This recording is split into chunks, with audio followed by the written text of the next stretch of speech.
Chers auditeurs de Radio Courtoisie, bonjour. J'ai donc le plaisir, comme vient de l'annoncer Guillaume, d'accueillir aujourd'hui à ce studio de Radio Courtoisie Farida Belgoul. Bonjour Farida. Bonjour Christian. Bonjour à tous. Bonjour Guillaume. Bonjour monsieur. Et bonjour donc Gérard, puisque vous êtes le deuxième invité.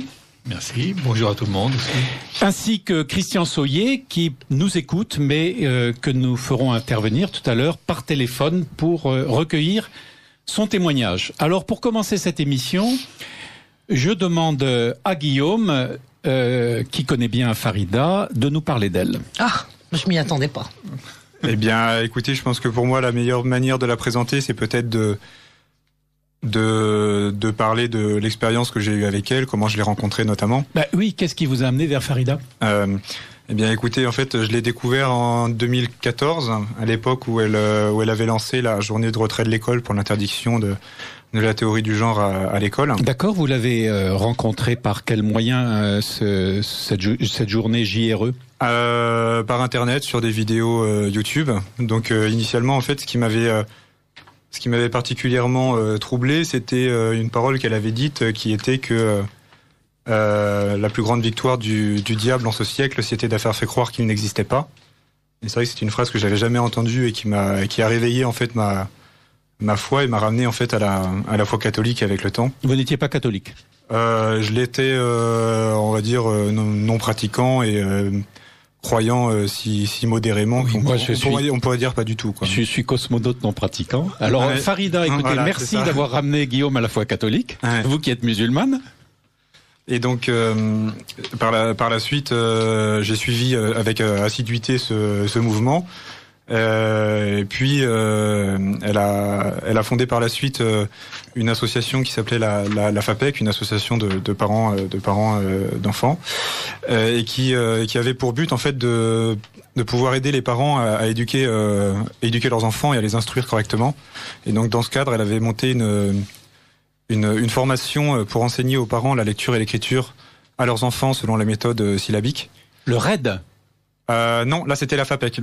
La FAPEC. Le RAID est une association qui date de 2009. 2008. 2008, pardon. 2008. En 2008, j'avais pensé qu'il fallait récupérer les jeunes qui sortaient du système scolaire à 16 ans sans qualification. Il m'avait paru important de les reprendre en charge pour leur redonner les bases que l'école n'avait pas données dans le domaine des fondamentaux, du français et du calcul, avec des éléments d'histoire de France. Parce que l'histoire de France me paraît un enseignement fondamental pour pouvoir se situer dans le temps et dans l'espace. Donc, vous pensiez que l'éducation nationale ne donnait pas ses fondements aux enfants ? Non, c'est pas un scoop. Évidemment que je le pensais dès 2008. Ça s'est aggravé depuis. L'éducation nationale aujourd'hui, depuis une certaine loi d'orientation de 1989 signée par Lionel Jospin, ne veut évidemment plus transmettre des connaissances. Leur objectif aujourd'hui est très clair: faire des espèces de groupes d'animation socio-culturelle dans lequel le maître disparaît, où la transmission n'a plus lieu d'être et où les enfants doivent se débrouiller finalement à trouver eux-mêmes leur propre savoir. Ça s'appelle le constructivisme. Ça a quelque chose à voir avec l'abandon, je dirais. Mais c'est pas un abandon fortuit, c'est un abandon qui est scientifique, qui est recherché, parce que on veut couper la jeunesse de ses racines et de toutes ses racines. Alors, merci à Guillaume d'avoir présenté Farida Belgoul. Farida vient de parler du démembrement de l'enseignement de l'histoire. Vous êtes professeur d'histoire. En vous parlant bien près du micro, s'il vous plaît, qu'est-ce que ça évoque, qu'est-ce que les paroles de Farida évoquent pour vous ? Alors pour moi, j'irai plus loin que la matière, l'histoire, puisqu'il y a quand même, j'ai un document devant moi qui est l'accompagnement des programmes en général, et dans les élèves en difficulté, on les définit. Ce qui est terrible. On dit les élèves en difficulté cumulent souvent des difficultés de lecture et d'écriture et une motivation insuffisante. Donc ils savent rien faire, quoi, c'est clair. Mais ce qui est terrible, c'est la phrase d'après. Ce n'est pas parce que des élèves sont en difficulté qu'il faut rester plus longtemps sur le même sujet, bien au contraire. C'est-à-dire qu'il faut les laisser. Voilà, donc je crois que c'est un... Oui, moi je suis tout à fait d'accord avec vous, Gérard. Je ne ciblais pas exclusivement sur la matière de l'histoire le démantèlement de l'instruction.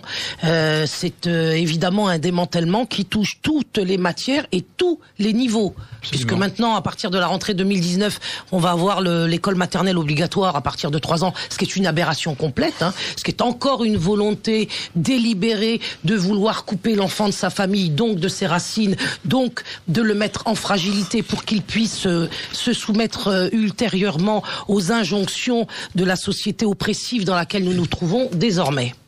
Farida, vous êtes une femme de combat. Vous avez témoigné à de nombreuses reprises sur les antennes de cette radio avec Rémi Fontaine par 2 fois, Didier Rochard, Arnaud Guillot-Janin, vous avez invité 4 fois sur cette antenne en 2014.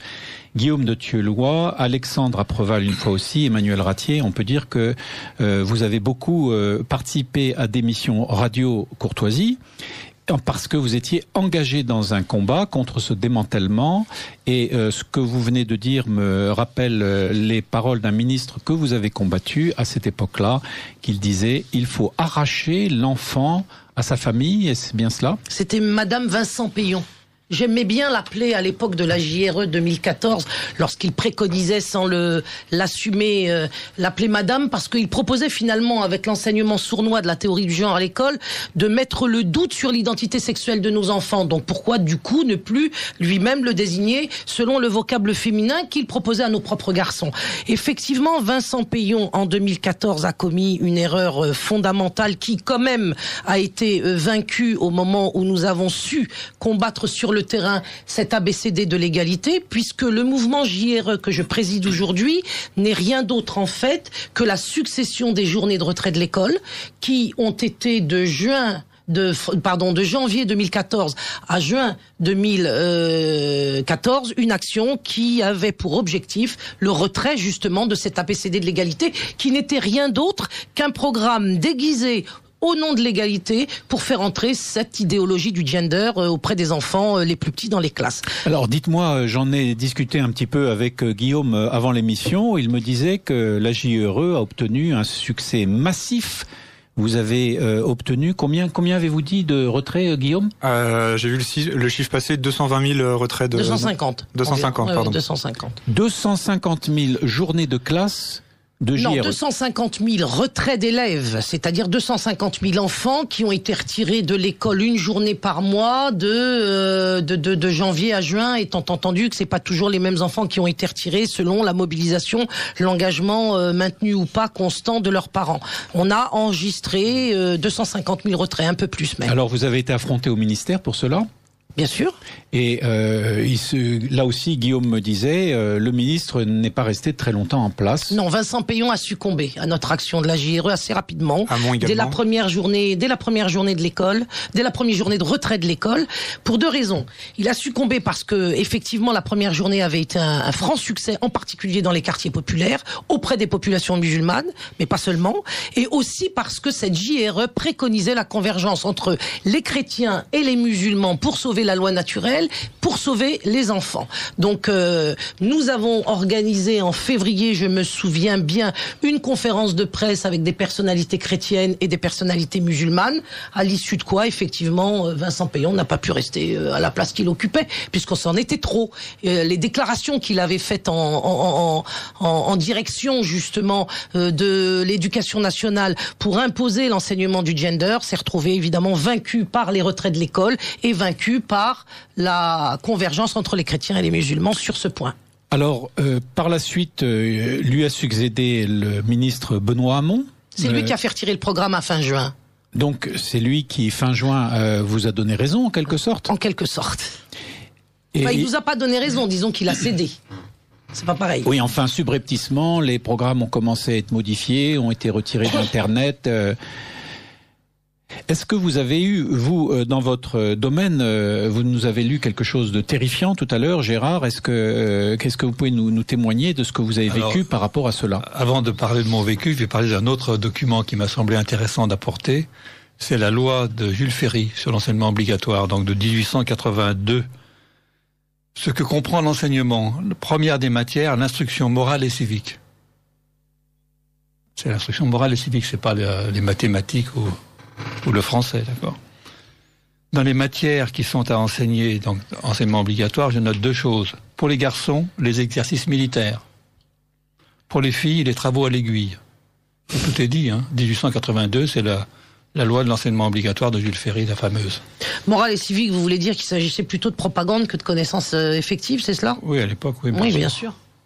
Alors, Farida Belgoul, Gérard Linx évoquait tout à l'heure le décret de 1882 sur l'instruction morale et civique et qui orientait les garçons vers les travaux militaires, si j'ai bien retenu, et les jeunes filles vers les travaux et aiguilles. Oui, il y a eu donc un fort changement puisque tout à l'heure vous évoquiez la théorie du genre. Comment est-ce que de 1882, en un peu plus d'un siècle, on est passé à la situation où on est aujourd'hui? Par la victoire de la République en France. Sans la victoire, sans l'hégémonie complète de l'esprit républicain, donc forcément athée, c'est-à-dire qui va remettre en cause toutes les révélations qui étaient celles du christianisme bien compris en France jusqu'à justement cette révolution française, qui n'est d'ailleurs pas venue au hasard. Il a fallu, comme partout au monde d'ailleurs, qu'un déclin s'opère et voit le jour pour que les révolutionnaires, inspirés par les idées, je dirais, sataniques de l'athéisme, viennent prendre le pouvoir un peu partout dans le monde. C'est parti de la France principalement et ça s'est répandu dans le monde entier. C'est-à-dire que nous vivons de toute façon un temps qui est celui du déclin, qui est celui de la décadence. Donc, comment on en est arrivé aujourd'hui à ce que la théorie du genre puisse remettre en cause le sexe des gens ? Parce qu'il s'agit de cela, de faire croire à un moment donné que non seulement on peut changer son sexe, ce qui est l'un des mensonges épouvantables, l'un des plus grands de tous les temps, ou bien qu'on peut se choisir justement son identité sexuelle, ce qui n'est pas mieux.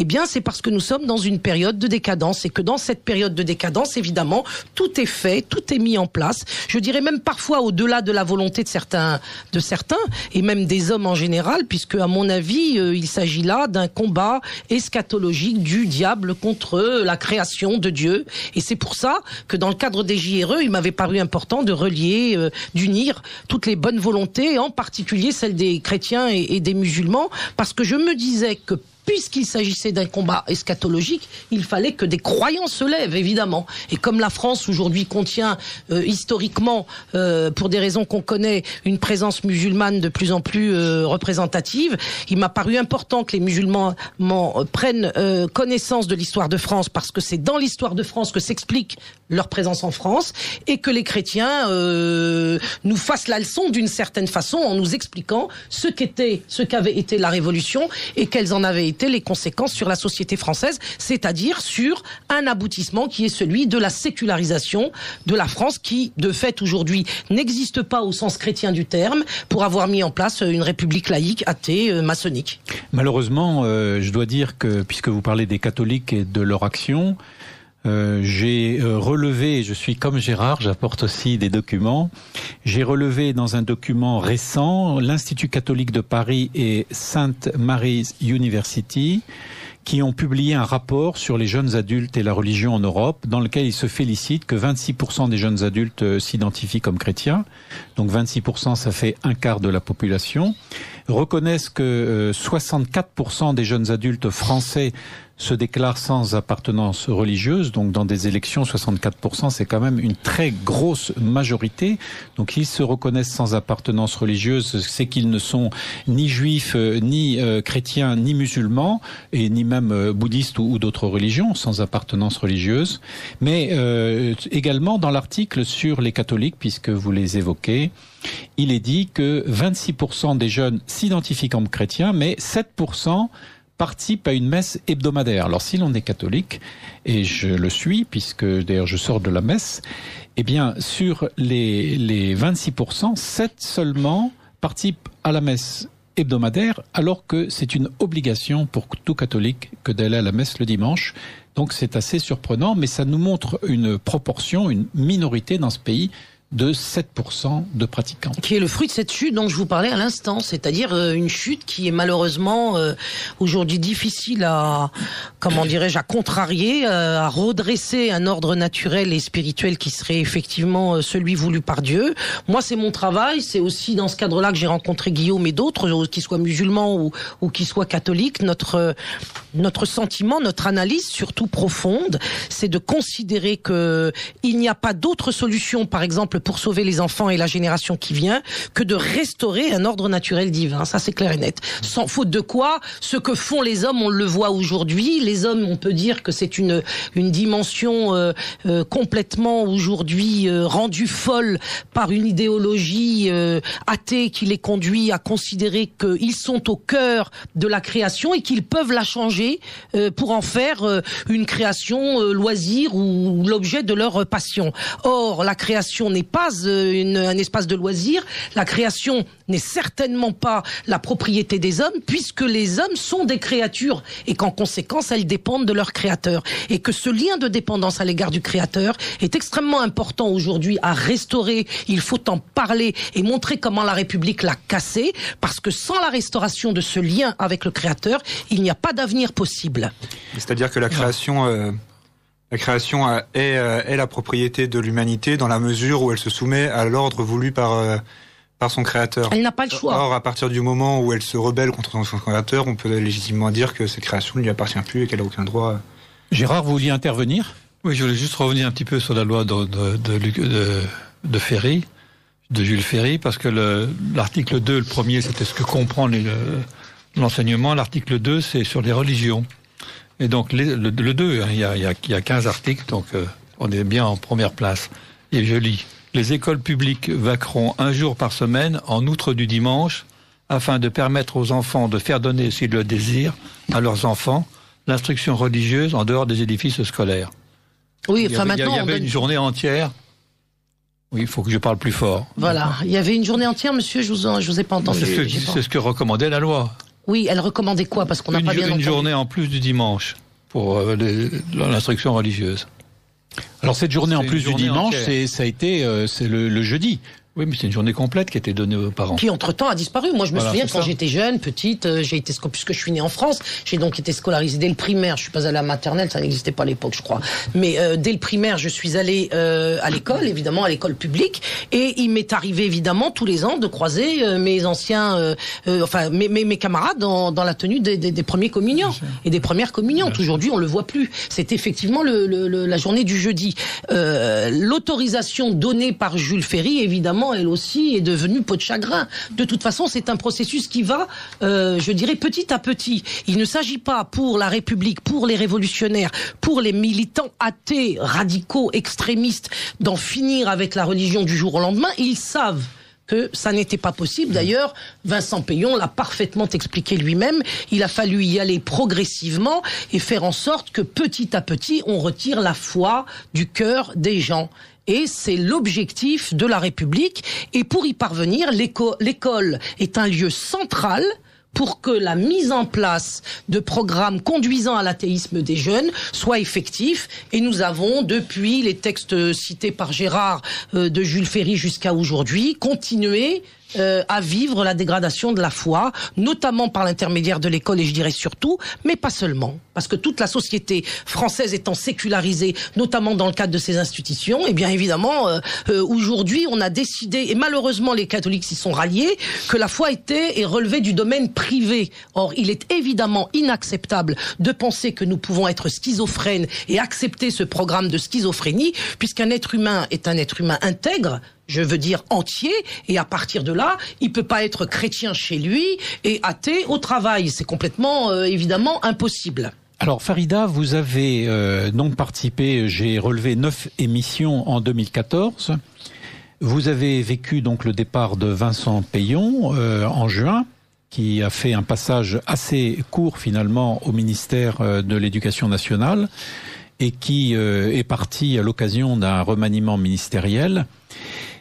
Simplement, j'ai observé qu'après ces 9 émissions qui vous ont fait venir dans ces studios assez fréquemment en 2014, il s'est passé un grand espace de 4 années. Est-ce que vous pouvez nous dire pourquoi ou qu'est-ce que vous avez fait dans ces 4 ans? Où en êtes-vous aujourd'hui?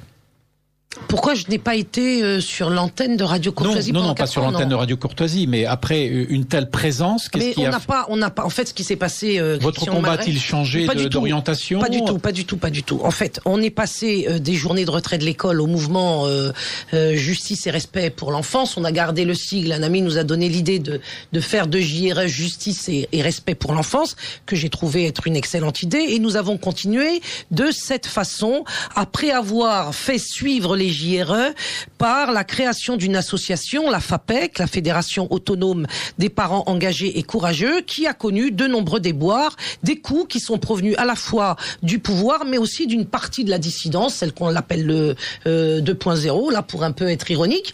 Et il a été question de nous étouffer depuis la victoire des JRE en juin 2014. Et en octobre, Égalité et Réconciliation a trouvé bon de publier un communiqué totalement bidonné dans lequel il était question d'une scission ou d'une disparition de l'organisation que je présidais et se proposait de mettre une autre organisation en lieu et place de notre mouvement. Or, la suite a montré, les 4 ans qui viennent de se dérouler ont montré que non seulement personne ne nous a remplacés sur le terrain, au sens des propos et des combats que nous menons, mais il faut savoir que nous n'avons jamais oublié ni abandonné le combat, puisque pendant ces 4 ans, nous avons continué de faire de nombreuses choses, dont je parlerai peut-être tout à l'heure, de nombreuses actions, mais qui n'ont été relayées par personne. Peut-être sans doute parce que le communiqué d'égalité, réconciliation et ses calomnies ont inspiré ou ont fait craindre à de nombreuses personnalités notre mouvement et ma personne. Vous écoutez le libre journal de l'Espérance de Radio Courtoisie. Christian de Malleray reçoit Farida Belgoul, professeure et présidente du mouvement JRE, Justice et Respect pour l'enfance. Très bien. Alors Farida Belgoul, vous disiez de votre côté que votre combat avait évolué et que, en dépit des péripéties que vous avez soulignées, vous aviez continué à travers le mouvement Justice et Respect pour l'enfance. Et Respect pour l'enfance. Alors, lorsque je vais sur Internet, je vois les différentes actions que vous avez menées. Vous avez effectivement en archive ce raid là qui consistait... Non, le magistère de l'instruction publique. Non, magistère de l'instruction publique. Là où le raid, enfin le raid, ce sont les années 2000. C'est une association qui a été créée que j'ai créée en 2008. Mais dans le cadre de la suite du mouvement Journée de retrait de l'école, nous avons, comme je vous le disais tout à l'heure, plutôt créé cette organisation de défense des parents, à condition qu'ils soient engagés et courageux, parce que sans engagement et sans courage, rien n'est possible.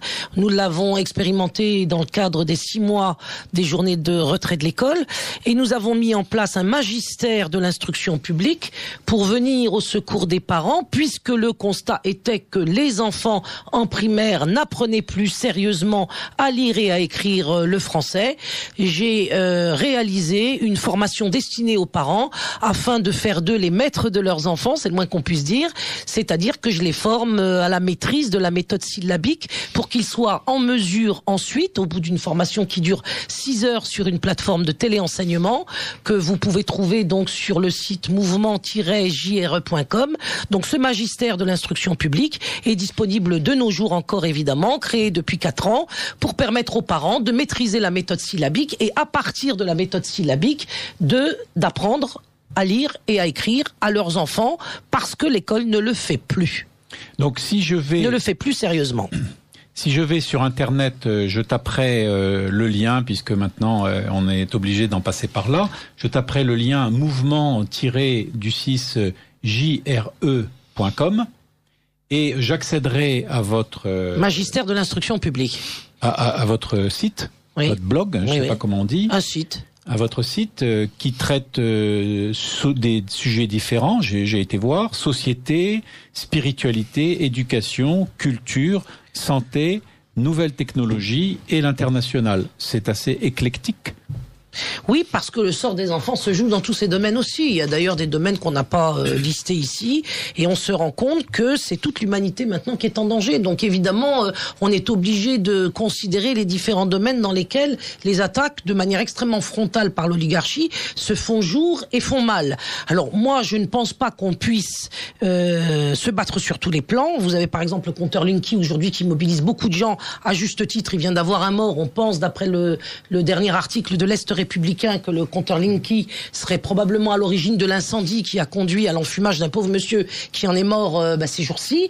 Donc on a le compteur Linky, on a les méthodes globales et le constructivisme à l'école, on a la Déclaration internationale des droits sexuels qui entend solliciter sexuellement nos enfants dans les structures d'accueil où ils sont pris en charge. Sollicitation sexuelle qui, comme le disait Freud, que je n'aime pas par ailleurs, mais je vais le citer parce qu'il fait partie de mes adversaires qui pour une fois ont raison, eh bien Freud disait que toute sollicitation sexuelle empêchait l'éducation de l'enfant.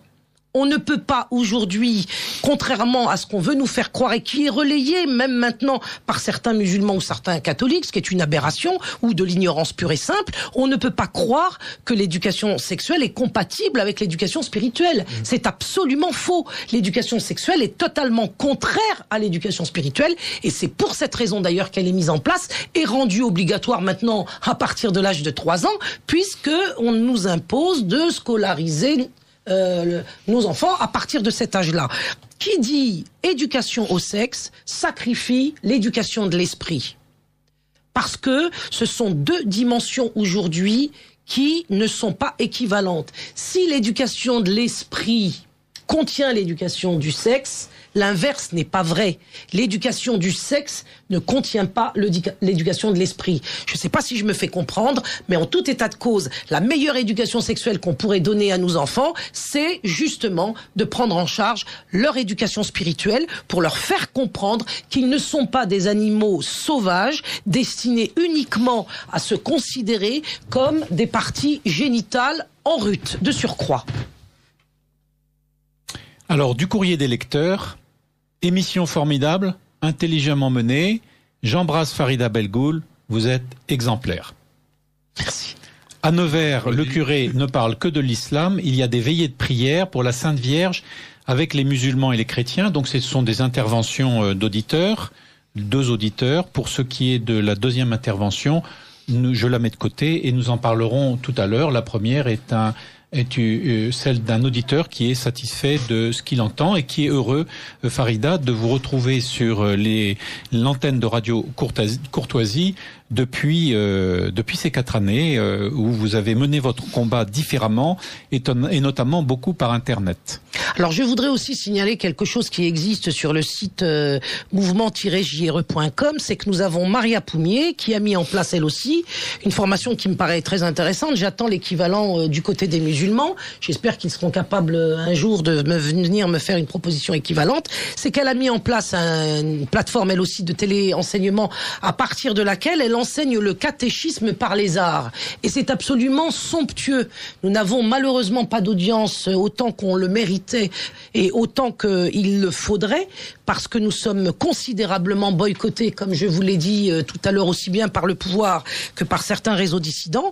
Mais je voudrais aujourd'hui profiter de mon passage sur Radio Courtoisie pour signaler non seulement le magistère de l'instruction publique, mais aussi la plateforme de Maria Poumier qui enseigne le catéchisme par les arts. Et j'attends, c'est un appel que je peux faire à des musulmans justement à partir de cette antenne pour que eux aussi montrent la beauté de ce qui se transmet quand même en islam dans le domaine de l'éducation de la jeunesse justement. Christian de Malheureux reçoit Farida Belgoul, professeure, présidente du mouvement JRE, Justice et Respect pour l'enfance. Gérard Links, professeur, auteur de Le pays du Mont Blanc, une histoire commune. Christian Soyer, chef d'entreprise Miraculé d'Aïnabid et Guillaume Elie. Est-ce que le Miraculé d'Aïnabid est présent ? Oui, cher Christian de Malheureux, je vous écoute tous et je suis très ému de tout ce que j'entends, particulièrement de ma chère sœur Farida Belgoul que je salue. Bonsoir, bonjour pardon. Salam alaikum. Alaykoum salam. Alors, Le cher Guillaume et vous-même, Christian Marais, puis l'autre invité, dont j'ai oublié le nom, pardonnez-moi. Gérard Links. Gérard Links, voilà.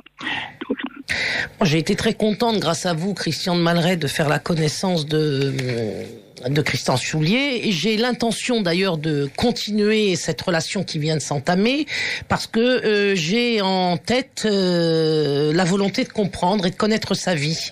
Parce qu'il est vrai que concernant la présence française en Algérie, j'ai de nombreuses sources et je me suis évidemment beaucoup informée, en particulier lorsque j'avais 30 ans, sur cette situation historique à la fois douloureuse, violente et de prime abord incompréhensible.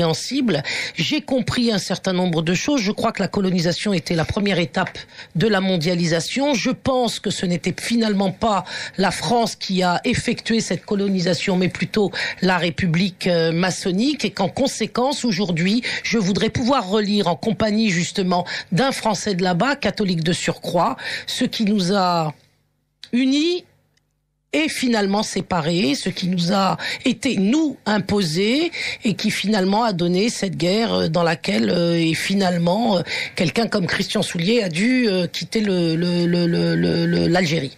Je pense que c'est une période historique qui est fondamentale, que de cette période historique aujourd'hui, des relectures que je pourrais faire justement avec l'aide de Christian m'enrichiront beaucoup à l'avenir dans le combat que je mènerai ici en France. merci, cher Farida Begou. J'ai tout à fait prêt, et vous le savez, à vous rencontrer. Je regrette beaucoup de ne pas être à l'émission, je n'ai pas pu venir. Je suis désolé, pardonnez-moi. Mais nous verrons, vous le savez, on a en projet de nous rencontrer à Lyon, hein. C'est bien ça, hein. C'est ça. Voilà.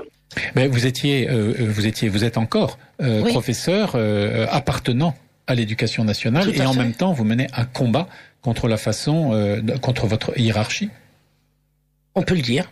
On peut le dire. Donc c'est ce que le parallèle, je le faisais entre les militaires français qui, au cours des conflits, se sont trouvés en désaccord avec la politique menée par leur pays, et à qui la hiérarchie dit il n'y a que deux possibilités: soit vous obéissez et vous exécutez le travail qui vous est donné parce que vous vous êtes engagé, vous avez donné votre parole de servir votre pays, soit vous vous retirez.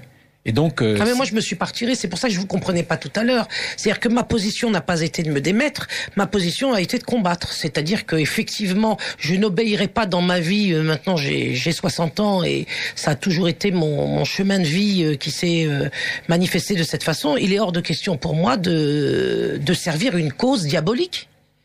Il est hors de question pour moi de servir une cause destructrice. Il est hors de question pour moi de servir le mal.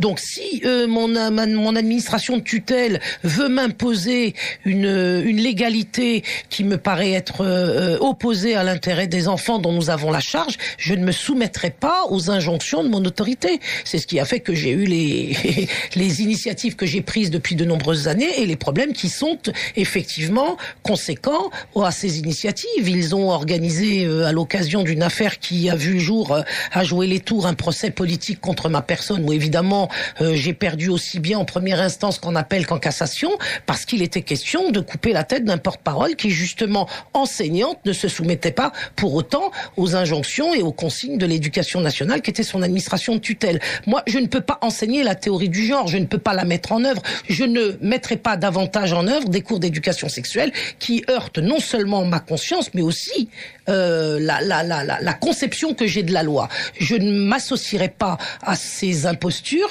et à ces volontés de dénaturation de la loi naturelle et de nos enfants, qu'ils soient musulmans, chrétiens ou agnostiques ou athées ou bouddhistes, tout ce que vous voulez. Je pense que les enfants auxquels nous avons la responsabilité de transmettre des connaissances ne viennent pas à l'école pour qu'on leur parle de leur entrejambe, ni qu'on leur parle de remise en cause de leur genre, ni qu'on leur parle de un certain nombre de consignes qui nous proviennent de la Déclaration internationale des droits sexuels et qui veulent les couper, comme je le disais au début de l'émission, de toutes leurs racines, selon effectivement la thèse de Madame Vincent Payon.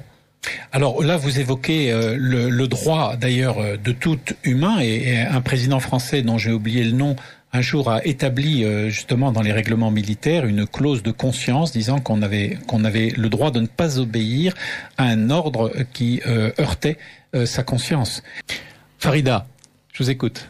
Oui, je voulais dire que quand je précisais tout à l'heure que lorsque ma conscience est heurtée, je ne respecte pas la loi, je ne vois pas d'autres alternatives possibles. J'entends parfois certaines personnalités musulmanes ou catholiques venir nous dire à propos d'affaires aussi graves que celle de la théorie du genre et de l'éducation sexuelle imposée à nos enfants.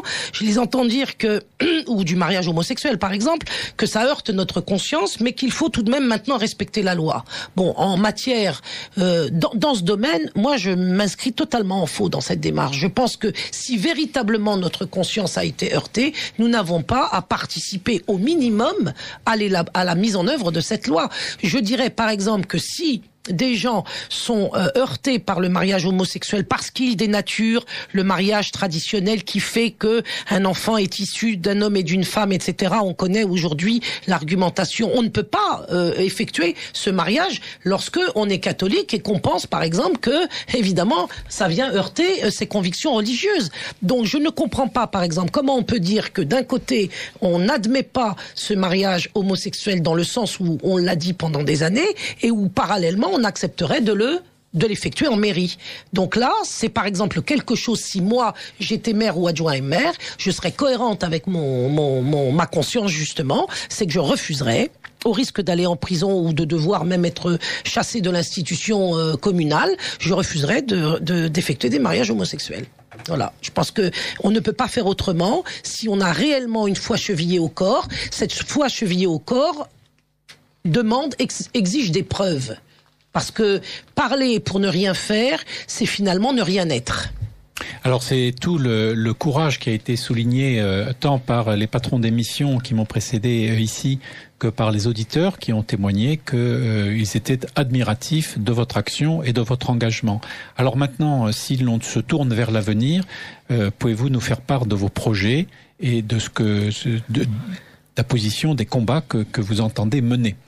Moi, je crois qu'il y a une grande priorité, c'est d'apprendre à nos jeunes à lire et à écrire. Ça paraît absolument fou ce que je suis en train d'affirmer. Cette assertion peut paraître extrêmement excessive, mais en tant qu'enseignante, j'ai constaté, et dans tous les milieux, au début, je croyais le problème de l'illettrisme n'être qu'un mal des quartiers populaires. Or, j'ai enseigné auprès de classes privilégiées, en particulier en Égypte, mais pas seulement, et je me suis rendu compte que cet illettrisme, à cause de la méthode globale, à cause des méthodes globalisantes prônées et mises en œuvre par l'éducation nationale aujourd'hui, était en train effectivement de transformer toute la génération qui est passée d'ailleurs maintenant et qui vient en illettré, c'est-à-dire en personne absolument incapable de se saisir d'un texte, de le lire à la vitesse normale et donc de le comprendre. Je ne vous parle pas de la pauvreté de vocabulaire. Donc mon combat aujourd'hui, c'est permettre aux seules personnes qui pourraient prendre en charge cet apprentissage, c'est les parents, puisque l'école ne le fera pas. L'école ne le fera plus. Et puis, cependant, le ministre de l'Éducation nationale actuel a été salué pour justement son retour. Tout ça, c'est du baratin, c'est de la propagande, c'est des effets de scène, ce sont des effets de manche en plein prétoire. Je déplore aujourd'hui que des catholiques ou des musulmans aient voté Macron, comme je déplore tout court qu'ils aient voté d'ailleurs, puisque nous ne trouverons pas de solution dans cette république parlementariste qui ne croit pas dans la transcendance et qui n'est pas prêt de la respecter, puisque son objectif est effectivement de détruire tout ce qui descend du ciel et qui nous vient de Dieu. À partir de là, la remise en cause de notre statut de créature ne pourra jamais nous restaurer dans notre dignité d'être humain. Ce n'est qu'en tant que créature soumise à notre Créateur que nous retrouverons notre dignité d'être humain. Donc, il faut apprendre aux jeunes à lire et à écrire, et il faut apprendre aux jeunes ce qu'est la République, ce que sont les révolutionnaires, ce qu'a été la Vendée, et faire un lien entre les massacres de la Vendée et les massacres de la colonisation en Afrique, puisque ce sont les mêmes personnes, quasiment au même moment, qui ont opéré dans ces deux endroits avec le même mode opératoire. Et il faut comprendre que la volonté des révolutionnaires a été d'en finir avec l'homme traditionnel, avec celui pour lequel la transcendance, le ciel, est une présence permanente dans sa vie pour mettre en place un homme nouveau, déconnecté justement de ses racines divines, qui serait, on peut l'appeler en un mot, l'homme moderne, qui ne pourra pas se retrouver devant Dieu, soumis à lui et l'adorant. Donc ça, c'est l'objectif de la Révolution française. Cet objectif a pris des politiques et des formes de violence diverses et variées, aussi bien en France que dans les pays d'Afrique, lorsque cette présence-là est allée jusque-là, et y compris en Asie. Aujourd'hui, nous ne devons plus les croire. Je crois que nous n'avons guère de moyens matériels, il est vrai, pour les combattre, mais il nous reste notre foi et notre conscience pour dire non au consentement, pour en finir avec le consentement qu'on leur accorde. Il faut que les catholiques cessent d'être républicains et il faut aussi que les musulmans ne deviennent pas républicains. Alors, Christian Soyer, quel écho faites-vous à ces paroles? Je pense toujours à mon Algérie, à sa carte de visite, je le dis à cette chère Farida, contemporaine, évidemment, actuelle. Sa carte de visite, c'est République algérienne, démocratique et populaire. Donc, République. Tous les pays africains, elle a raison, c'est la maçonnerie qui a semé tout ça. Et il faut combattre cela, c'est évident, on est petit, tout petit nombre, Dieu merci, qui restons debout, qui avons suffisamment fouillé l'histoire, ce que j'ai fait moi. Je ne suis pas universitaire, vous le savez très bien, totalement autodidacte, et j'ai, depuis 20 années, fouillé toute cette partie cachée de l'histoire. Voilà.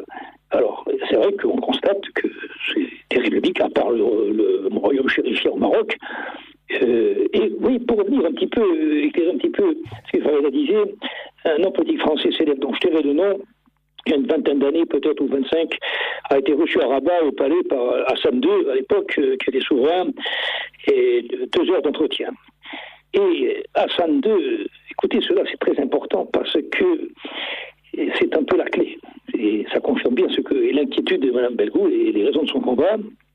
Et il disait à ce personnage politique français, le gros problème chez vous en France, eh bien, c'est que les Français ne connaissent plus leur histoire. C'est tout. Voilà, donc il faut faire connaître l'histoire de France.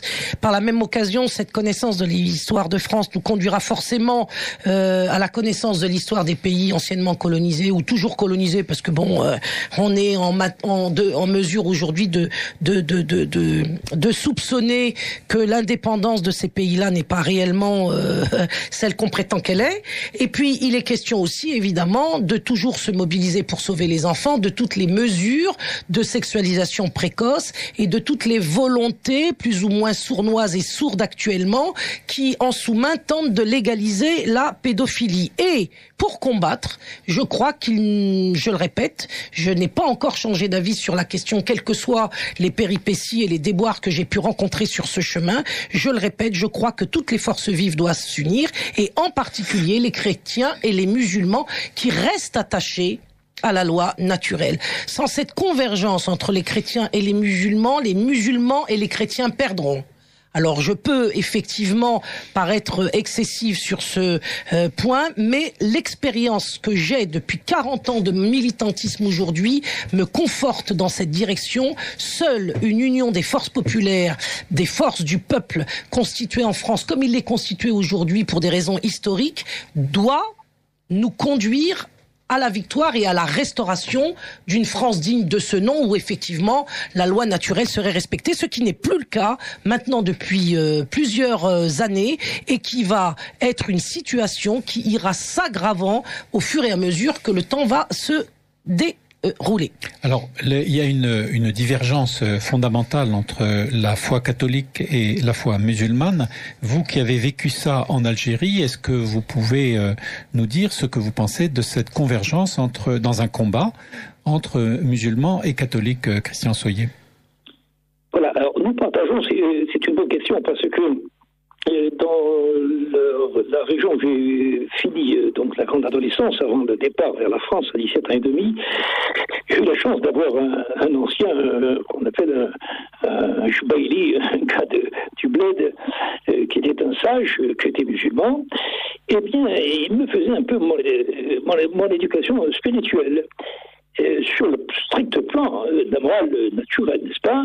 Il ne m'endoctrinait pas à aucun moment, il savait très bien que j'étais catholique, mais plus âgé, il s'appelait Bouraba, j'ai revu, vous savez dans quelles conditions, ce fut très très chaud.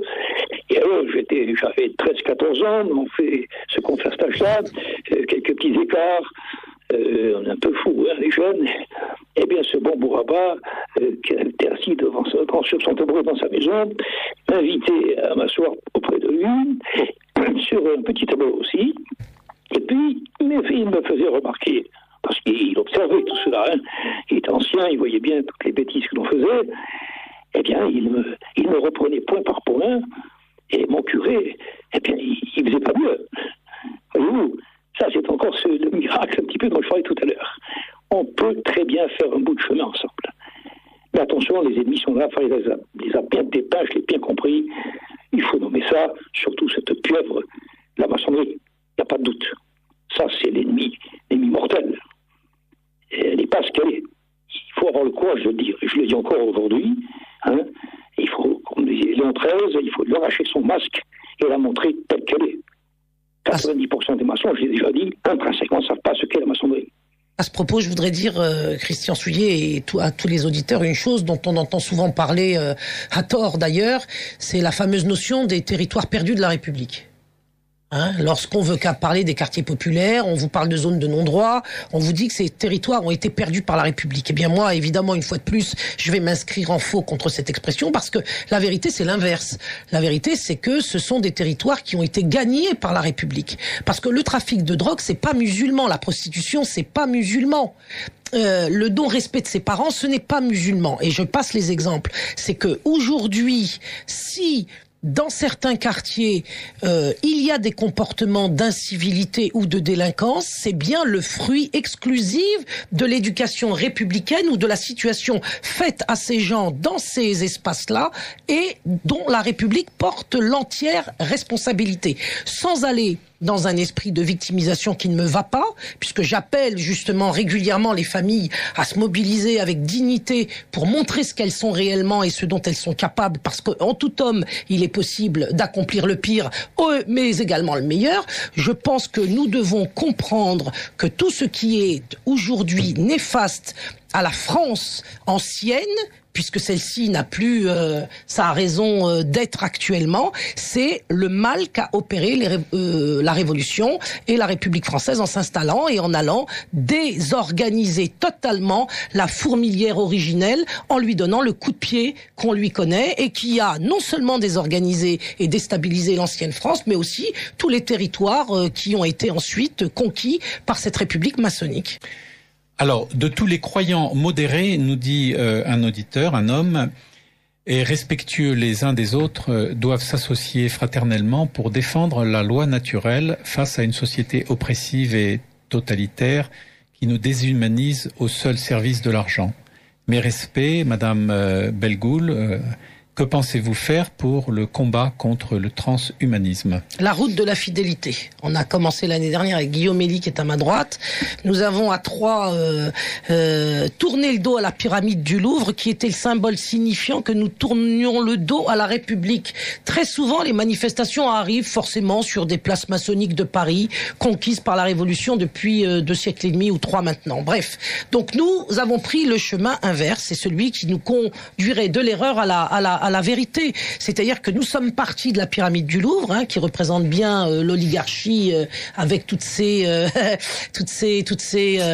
ramifications, on va dire, qui sont destructrices, comme je l'explique depuis de nombreuses années maintenant. Et tournant le dos à la pyramide du Louvre, nous nous sommes rendus en Bretagne, dans la Bretagne profonde, vers une petite chapelle qui contient en son sein une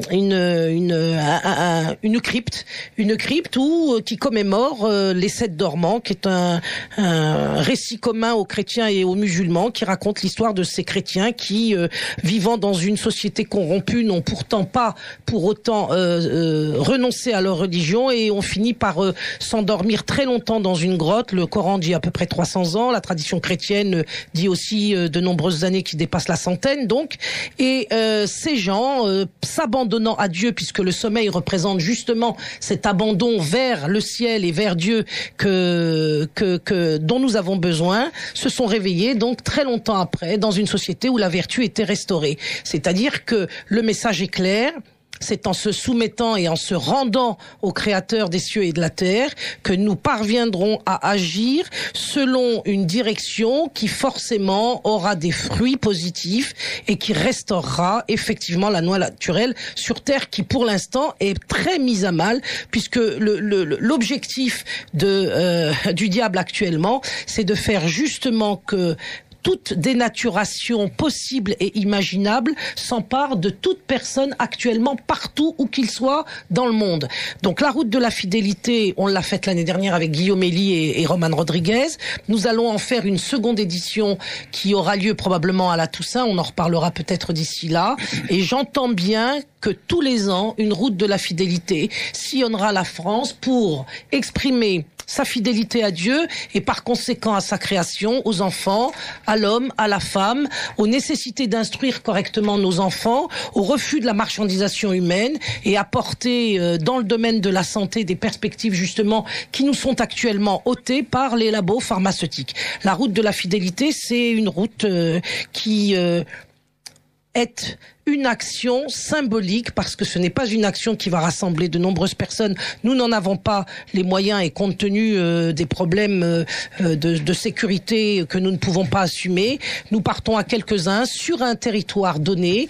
L'année dernière, c'était vers les Sept Dormants. L'année prochaine, c'est-à-dire à la Toussaint, peut-être retournerons-nous vers les Sept Dormants ou trouverons-nous un autre trajet. J'en informerai les gens intéressés sur notre site mouvement-jre.com à partir du mois de septembre-octobre 2018. Alors, merci Farida. Une autre auditrice vous demande si vous connaissez les normes de l'éducation sexuelle de l'OMS pour les enfants de 0 à 4 ans. Oui. Et vous encourage les auditeurs à les découvrir sur le site www.égalité-et-réconciliation.fr. L'auditrice qui tout à l'heure avait évoqué les veillées de prière entre musulmans et chrétiens est intervenue de nouveau parce que j'avais dit que c'était ponctuel et qu'elle ne donnait pas son avis. Donc elle donne son avis en disant « je ne suis pas d'accord avec ça ». Alors, elle n'est pas d'accord sur des veillées de prière communes, Farida, et je présume, pour l'avoir cité tout à l'heure, avoir cité cette phrase qui tient tant à cœur à Christian Soyer, qui ne distingue pas, confond. Mais moi, je suis totalement d'accord avec cette dame. C'est-à-dire que je ne crois pas dans la nécessité, aussi bien spirituelle que que politique, on va dire, de faire des prières communes entre chrétiens, musulmans et juifs et bouddhistes. Donc non. Vous n'êtes pas œcuménique. Pas du tout. C'est absolument pas mon parti pris. J'ai bien compris que dans cette direction-là, c'était l'abîme pour chacun d'entre nous. Donc je comprends que des catholiques n'en veuillent pas, qu'ils sachent que les musulmans n'en veulent pas davantage et que les catholiques et les musulmans qui se retrouvent dans ce genre d'opération, la plupart du temps, sont manipulés lorsqu'ils ne sont pas les acteurs eux-mêmes de la manipulation. Christian Soyer ? Je partage tout à fait l'avis de Farida Belgoul. Disons, la morale, aujourd'hui encore, la morale naturelle nous suffit amplement et nous permettra, c'est certain, d'aller à la victoire si Dieu le veut. Alors, vous avez vécu ces communautés musulmanes, chrétiennes et juives qui vivaient en bonne intelligence en Algérie.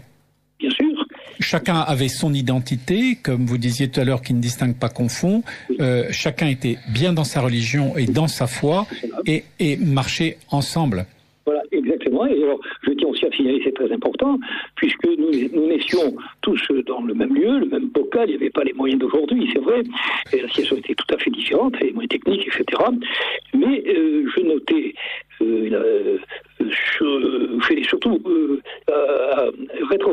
rétrospectivement, par les manipulations, je voulais dire à Farida, nous sommes totalement manipulés, c'est évident, les uns comme les autres.